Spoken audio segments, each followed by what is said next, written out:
baik. Assalamualaikum warahmatullahi wabarakatuh. Waalaikumsalam. Alhamdulillah sekarang kita masih bersama kawan-kawan kita. Kita ada tim apa? Sontoloyo. Tim Sontoloyo.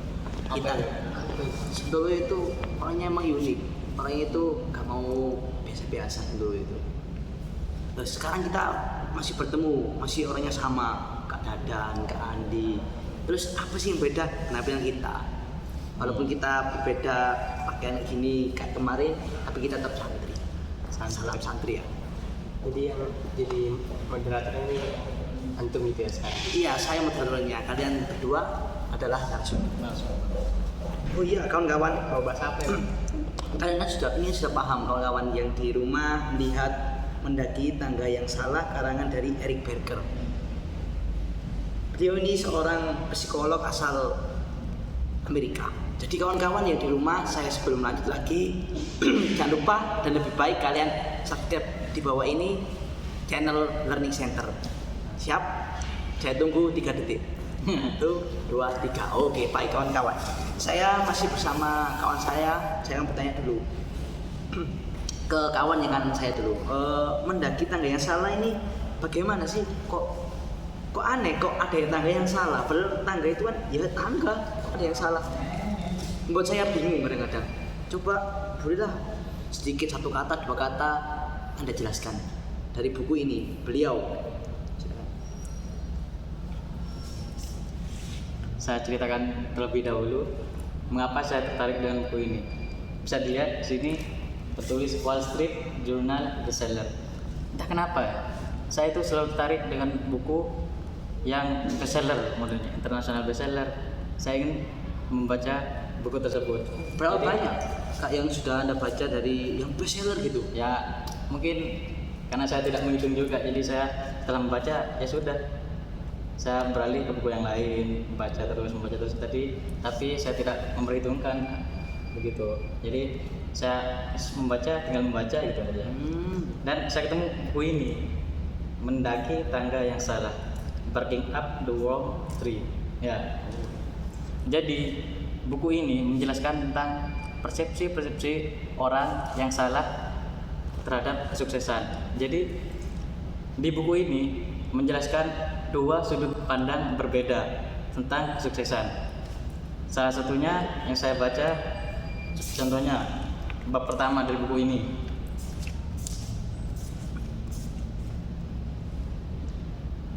Jika ingin sukses, haruskah kita bermain aman dan melakukan apa yang diperintahkan kepada kita? Jadi di buku ini dijelaskan bahwa orang yang sukses bukan mereka yang selalu bermain aman. Jadi ada orang yang sukses itu mereka yang tidak bermain aman, mereka suka akan risiko, mereka suka akan tantangan. Dan riset mengatakan berapa persen dari orang terkaya itu mereka tidak lulus sekolah. Saya jadi kok mereka tidak lulus sekolah, mereka tidak tamat sekolah. Saya penasaran, kok bisa gitu? Begitu. Jadi itu ya Mas. Kok kakak ini kok sudah rencana mau sekolah lagi atau memang langsung mau jadi orang yang tak tersaring? Saya kan pernah baca sebagian lah, gak terlalu banyak gitu. Ini kayak bukunya orang yang tersaring dan tidak tersaring. Anda itu mau jadi orang yang tersaring atau tidak, Kak? Ya. Jadi saya ingin menjelaskan sedikit ya tentang tersaring sama tidak tersaring tadi yang disebutkan sama Kak Dimas. Ada 2 tipe pemimpin. Pemimpin yang tersaring dan pemimpin tidak tersaring. Pemimpin tersaring ialah mereka yang bermain aman sesuai dengan peraturan, lebih enak berada di dalam sistem dan menjalankannya.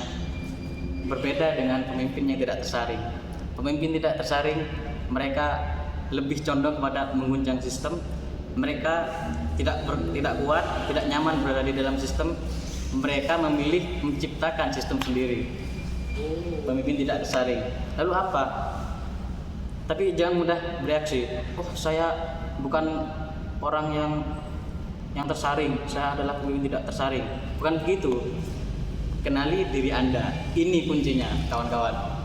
Jadi tersaring maupun tidak tersaring sama-sama sukses apabila dijalankan dengan baik. Apabila Anda lebih memilih tersaring, memang karakter Anda tersaring, ya jalankan itu.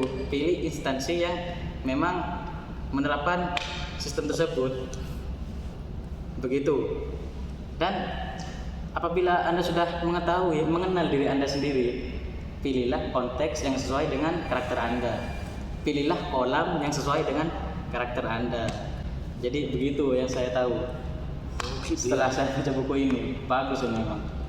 Bentar, emang buku ini keren. Saya tuh pernah baca cuma sebagian, tapi saya tuh kaget. Buku ini kok keren sekali. Terus saya tuh mulai tertarik lagi membaca lagi sampai ya hampir selesai lah gitu, bisa dikatakan. Terus ya yang terakhir ini saya mau bilang ke kawan-kawan yang di rumah yang lagi santuy, lagi tidur-tiduran baring di rumah, pakai wifi-nya tangga tuh nggak tahu siapa kan, dia nggak tahu kan. Kita soalnya itu anak muda biasa. Jangan lupa pilihlah pilihan Anda. Tersaring atau tidak tersaring itu adalah pilihan Anda. Lebih baik kita bisa menyesuaikan pilihan kita. Dan selanjutnya kawan, jangan lupa kita punya narasumber yang luar biasa bisa memilih saya. Siapa namanya? Abang Dadan ya. Bang Dadan. Bang Dadan mau saya siapa dulu? Apa kabar? Alhamdulillah. Mantap. Oh, mantap sekali. Saya suka dengan kalian seperti ini. Orang yang semangat terus, ingin sukses, ingin jadi pengusaha hebat. Terus dulu dong. Oh iya, terus dulu. Iya partner. Ayo. Oke. Gas. Oh iya, lagi mendaki tangga yang salah. Menurut Anda seperti apa? Mengapa sih awalnya Anda itu memilih buku ini, membaca buku ini, mempelajari buku ini, terus apa hal hikmah yang Anda dapatkan dari buku dari karangan Eric Berger? Mungkin bisa Anda jelaskan sekitar berapa menit? Monggo. Ya, terima kasih ya Bang Bim sudah mempersilahkan saya menjadi narasumber di sini. Ya. Kan kemarin saya moderator. Iya, saya diundang kemarin. Ya, sekarang saya yang diundang. Oh iya. Ntar kapan-kapan Bang Andi. Siap. Ya, jadi sebenarnya saya ini lagi capek gitu ya, benar. Tapi ya termasuk gara-gara buku ini sih, saya apapun gitu aktivitas saya, meskipun saya capek atau lelah, kayak saya itu selalu ingat gitu, kita itu mempunyai visi. Nah, dan salah satunya saya dapatkan dari buku ini. Jadi gini ya guys ya, benar kata Andi tadi, kata teman saya tadi, bahwa itu semua orang itu belum tentu bisa mempunyai profesi yang sama atau bakat yang sama gitu. Semua orang itu berbeda-beda gitu. Nah, di sini di buku ini kita itu tidak bersikap kayak lebih condong ke sini atau condong ke sana, tapi di buku ini kita itu netral gitu. Jadi apa ya, tergantung sesuai kayak karakter kita gitu. Kalau Anda emang karakternya kayak menjaga risiko, oh berarti Anda cocok menjadi karyawan. Jadi karyawan juga gak apa-apa, bukan apa itu hal yang hina atau apapun gitu. Dan menjadi pengusaha juga bukan kayak suatu hal yang dicemo oleh banyak orang atau apa, enggak ya. Itu tergantung perspektif masing-masing, tergantung jalannya masing-masing. Ibaratnya gini, saya ingin menjelaskan lebih lanjut tadi ya. Ikan kalau Anda suruh di darat bagaimana? Apa dia bisa? Nggak bisa kan? Tapi kalau dia ada di lautan bagaimana? Ada di air gitu, di tempat hidupnya, pasti dia akan lebih hebat. Nah, begitu juga dengan manusia. Manusia mempunyai potensi yang berbeda-beda. Ya, di buku ini dijelaskan gitu. Jadi kalau ada di buku ini tuh tentang hal yang gini, yang bagus, yang saya sampai sekarang saya ingat gitu ya, yang membuat saya selalu bersemangat. Jadi benar, selalu ada dua tipe orang. Yang pertama, nah ini tuh tipe orang yang dia itu emang yang tadi tidak lulus sekolah, bukan tamatan sekolah. Dia orang yang biasa, tapi dia mempunyai grit, ketangguhan, dan yang paling penting dia mempunyai jaringan, networking yang banyak. Nah itu salah satu yang membuat kesuksesan. Dan yang kedua, ada orang dia itu tidak pandai bersosialisasi, tapi dia bisa menjadi sukses juga. Karena apa? Karena dia itu mempunyai bakat ahli. Jadi dia itu menspesialisasikan dirinya kepada satu bakat gitu. Nah jadi ada dua gitu. Yang satu itu dia fokus membangun jaringan, membangun networking banyak orang. Yang kedua dia itu fokus membangun bakatnya sendiri. Nah jadi sukses itu, kalau saya tidak bisa mendefinisikan sukses itu sebagai definisi saya sendiri gitu. Tapi sukses itu definisinya umum gitu, banyak bersifat subjektif, bukan objektif. Jadi kesuksesan itu ya banyak gitu.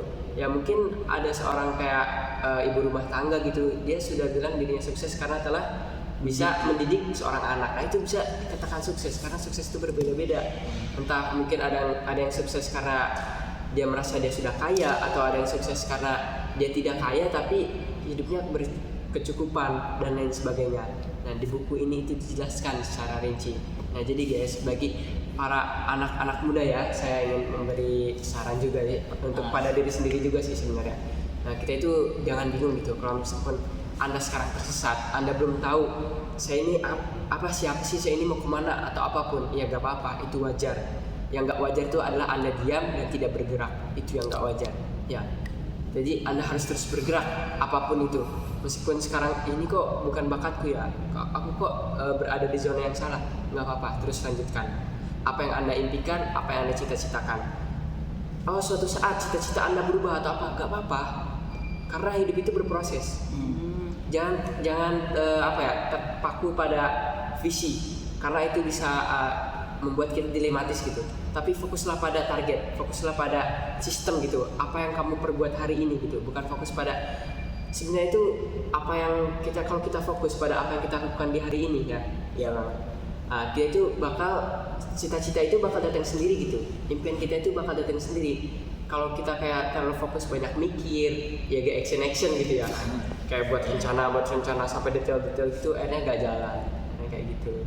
Ya jadi cita-cita boleh, ya gak apa-apa. Tapi kita juga harus tahu seberapa sih porsi kita, bakat kita di mana dan lain sebagainya. Dan itu ada sebuah tantangan bagi kita, tugas kita untuk mencarinya.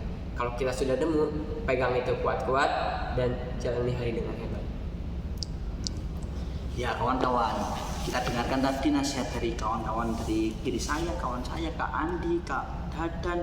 Memang beliau-beliau ini sudah baca buku yang lumayan banyak sih. Saya diskusi setiap malam, seperti apa nanti kita buat rencana, nanti kita sukses seperti apa, nanti kita saya itu sering gini kawan-kawan, besok kita reuni di Mekah, ya kan?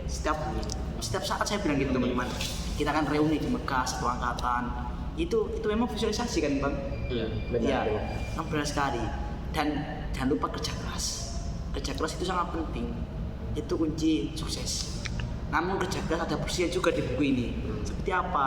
Kerja keras yang seimbang dengan kehidupan kita.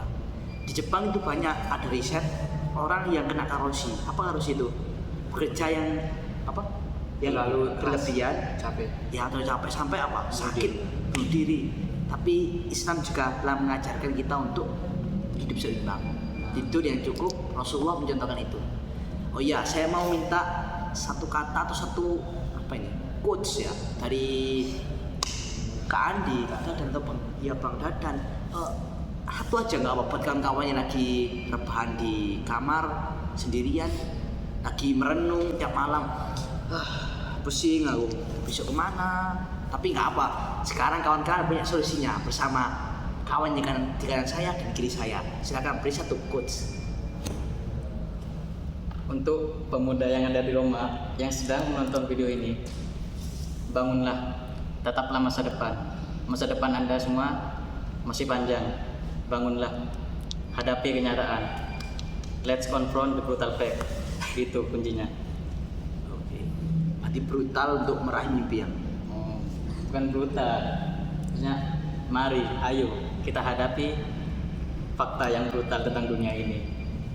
Biasa saya memang keren kawan-kawan ini. Terus lagi saya mau minta lagi biar ngeh lah kawan-kawan yang di rumah itu. Yang lagi mikir ini, aduh bagaimana ini solusinya dari kawan yang di kiri saya, Bang Dadan. Silakan beri satu quotes.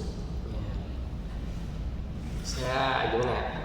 Mungkin bukan kayak kata-kata atau apa gitu. Ini ya kata-kata sih, tapi ini moto saya sendiri sih. Moto. Ya. Dan ini sekaligus mengingatkan saya di masa depan. Saya yakin bahwa di masa depan nanti mungkin saya akan ada waktu terpuruk atau apapun. Nah, saya bilang ke diri saya sendiri ya, kamu pasti lihat ini. Dan ketika kamu lihat ini, kamu harus bangkit lagi. Moto kamu harus ingat selalu. Suhari itu berasal dari bela diri jujitsu. Ya, jadi su itu yang berarti itu dasar. Jadi untuk segala hal itu kita harus mengetahui dasarnya dulu. Kemudian H itu adalah bertindak. Jadi lakukan pengulangan itu. Kata Aristoteles itu keunggulan ada pada pengulangan. Kemudian ri itu adalah ketika kamu telah mencapai suatu proses pengulangan yang berkelanjutan, maka kamu di situ akan menemukan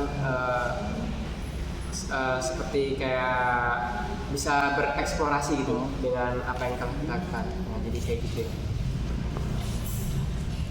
Ya, jadi kita dapat dari kawan yang di kanan dan kiri banyak sekali review buku tentang buku yang telah beliau baca ini. Terus saya juga punya satu foto juga seperti ini. Jadi kita cuma hidup sekali, berdalah dengan ledakan yang besar. Maksudnya apa? Kita jadi orang yang benar-benar berpengaruh. Catatlah namamu di tinta sejarah dunia ini. Itu doang. Terus ini ada sudah di penghujung acara, saya mau simpulkan dulu. Marilah kita merenung setahun, 10 tahun bahkan yang lalu ngapain saja kita sudah melakukan apa untuk mimpi kita. Kalau belum terlambat. Hari ini untuk esok hari. Hari ini untuk masa depan yang lebih jauh nanti. Mari kita tetap dengan optimistik. Siap? Jadi rumah siap? Pasti siap dong. Gak mungkin enggak, saya percaya kan ya. Terus sekarang mari kita dulu, boleh kan? So, ya kan kita kan ICM kan, tim Sontoloyo itu nggak mau apa biasa aja, maunya yang luar biasa lagi. Kita dulu, sini ayo. Kalau saya bilang ICM aja ya, ICM yakin bisa. Saya kembali, ICM yakin bisa. Semangat. Saya tutup. Wassalamualaikum warahmatullahi wabarakatuh.